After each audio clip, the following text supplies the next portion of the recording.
Hola, ¿cómo están? Nosotros ya preparándonos para conversar un ratico hoy cuando se acaba de dar a conocer un informe muy importante. Es todo el estudio que ha venido haciendo la ONU, la Comisión de Derechos Humanos, que dirige la señora Bachelet. Ha salido un informe que bastante revelador de una contundencia altísima acerca de lo que ocurre en Venezuela en relación a la violación de los derechos humanos. ¿Cuáles son las informes que hoy se da a conocer? Eh, ¿Tiene alguna trascendencia? ¿Tiene sujeción a mecanismos de carácter jurisdiccional internacionales? Eso tendrá que ver con la Corte Penal Internacional y será un recurso a utilizarse. En fin, son todas las preguntas, pero la más acuciosa, seguramente la que apunta más directamente al sentimiento del venezolano, será, y me resuelve mi problema de hoy, habrá un cambio en lo que está pasando en el status quo de la política venezolana. Eso tendrá alguna inmediatez. Son preguntas que están seguramente en la discusión y en la mente del venezolano todo. Bienvenido, Francisco. Gracias, Guido. Buen día. ¿Cómo está todo? Aquí vamos. Impactado porque mucha gente decía que la Oficina de los Derechos Humanos de las Naciones Unidas se había hecho de la vista gorda o por lo menos no había intentado esclarecer la situación venezolana. Y se utilizaba para eso argumentos como, por ejemplo, que Bachelet es una mujer de izquierda, que fue presidenta de Chile y que no tuvo enfrentamientos fuertes con el gobierno de Chávez.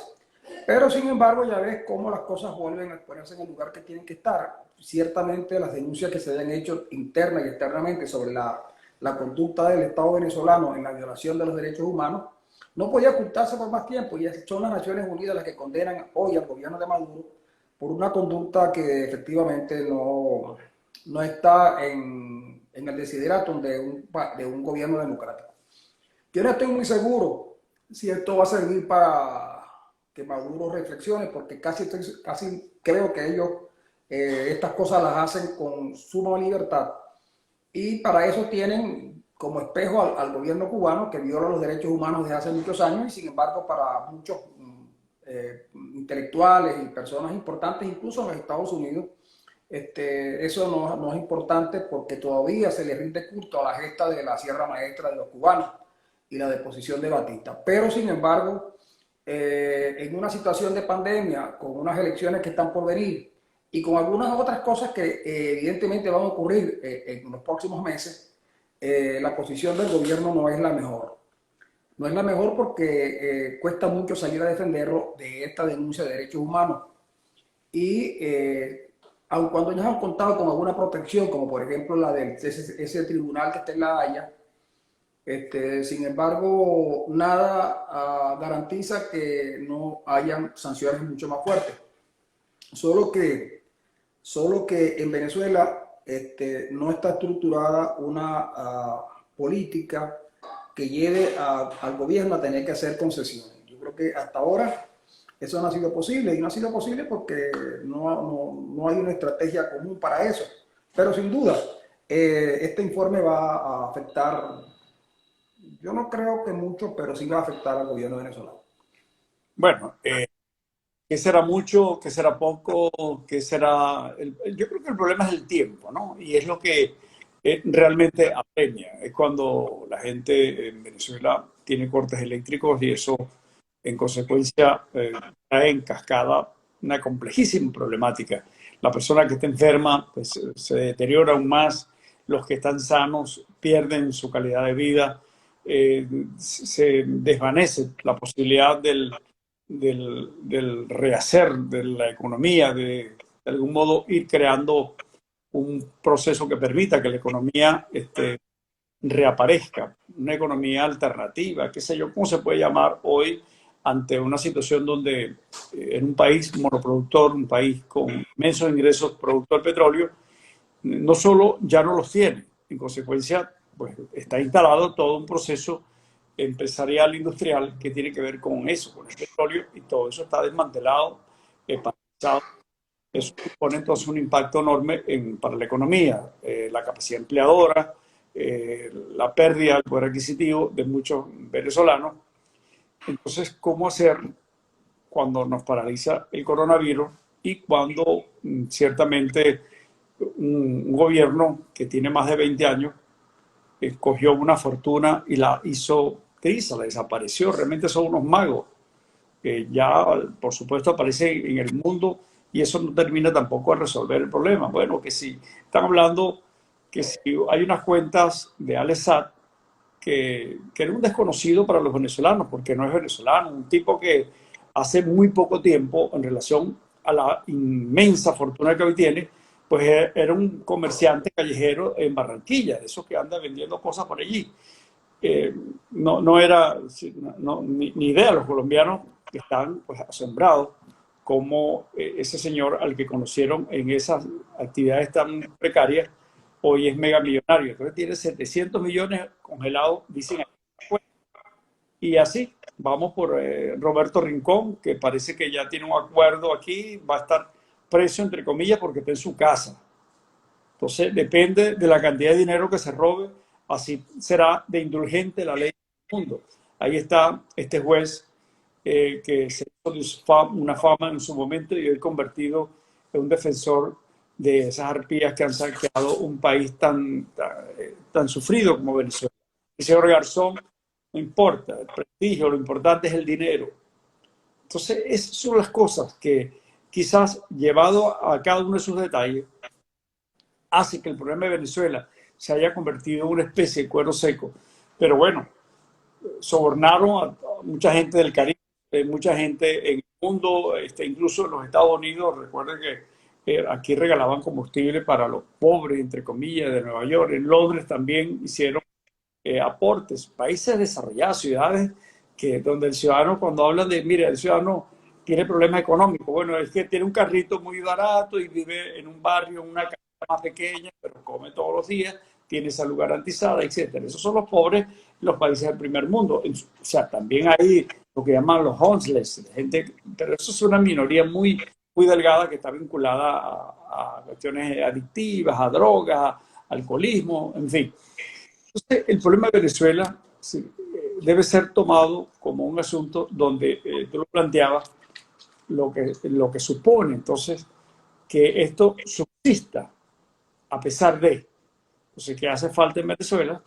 Que se ponga de acuerdo la gente para entender que solo así, con esa fuerza que está dispersa, convertida en una maquinaria única, se puede avanzar.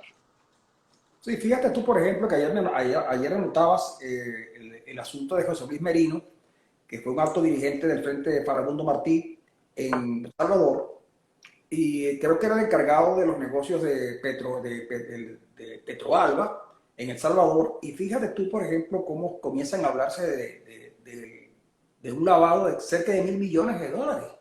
Y uno dice, pero es que es mucho dinero.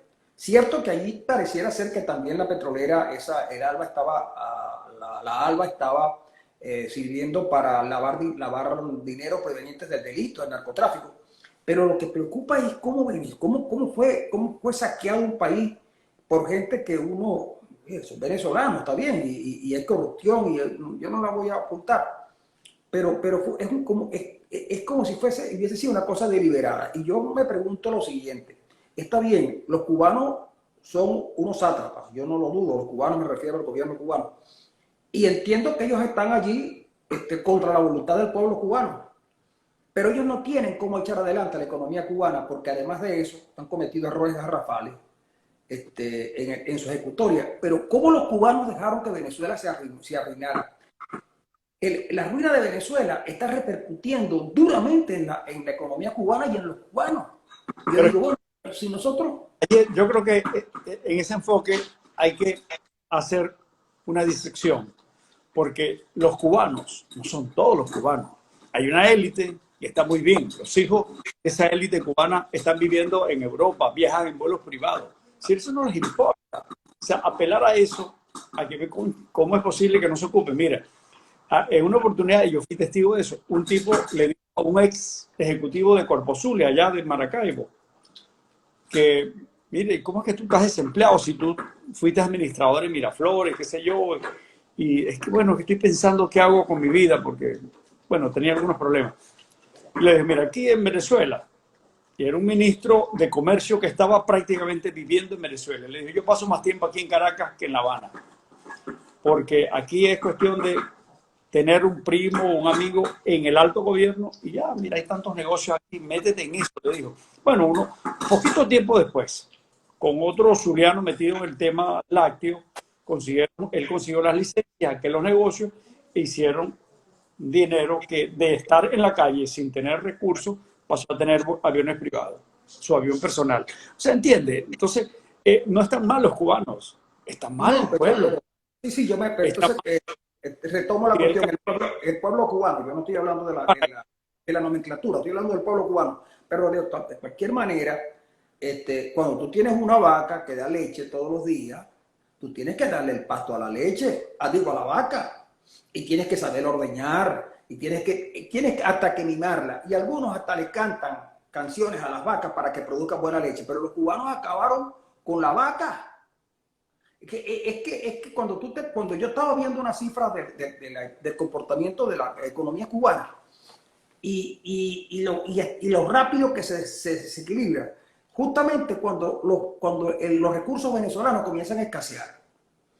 Y yo digo, bueno, pero ¿por qué ellos tenían que haber ayudado un poco a echar hacia adelante? Porque, oye, haberle dicho a Maduro, cónchale, Maduro, tú no puedes quebrar PDVSA, mira, Maduro, tú no puedes acabar con el sistema eléctrico, mira, Maduro, tú no puedes acabar con el transporte.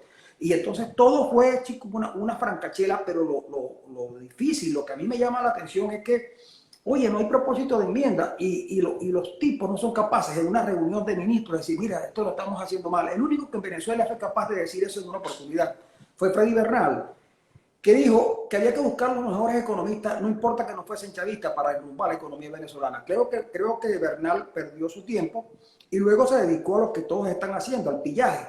Y entonces, sin duda que uno siente que en el fondo pareciera que hubiese un interés deliberado de acabar con este país, de destruirlo, porque es decir, incluso cuando ya pareciera ser que no hay nada, los tipos siguen aferrados al poder. Incluso Maduro llega a decir, cuando la gente dice que con la pandemia y con los problemas y con el transporte, el tipo dice, los camiones militares van a ir a buscar a la gente a su casa para ir a votar.